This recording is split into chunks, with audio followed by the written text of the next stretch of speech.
এর আগে আমার চড়ক মেলা বা চড়ক পুজোর সাথে খুব একটা পরিচিতি ছিল এমনটা বলবো না। তো আমরা আজকে যাচ্ছি চড়কের মেলা দেখতে। দেখতে যাওয়ার আগেই সামনেই বড় ঠাকুরের মন্দিরে পুজো হচ্ছিল, সেটা তোমাদের সাথে শেয়ার করলাম। দেখো, আমরা কিন্তু অলরেডি চড়কের মেলায় চলে এসেছি। এটি হলো বাংলার লোক উৎসব।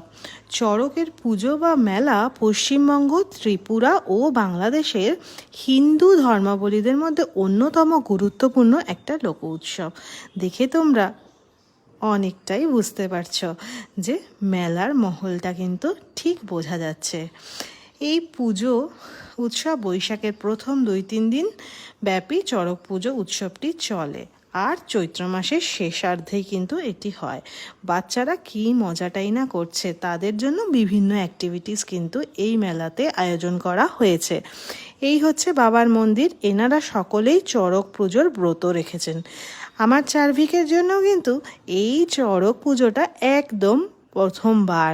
সেই মেলাতেও সে ঘুরতে চলে এসছে মা আর বাবার সাথে। এসেই কিন্তু খেলনার দোকানের কাছাকাছি চলে এসছে। না, সে তো আর এখন বায়না করতে পারে না, মা বাবাই নিয়ে এসছে তাকে একটা খেলনা কিনে দেবে বলে। যেমনটা তোমাদের বলেছি, খেলনা খুব ওর জন্য কেনাই হয় না, এটা কিন্তু ওর প্রথম খেলনা ছিল।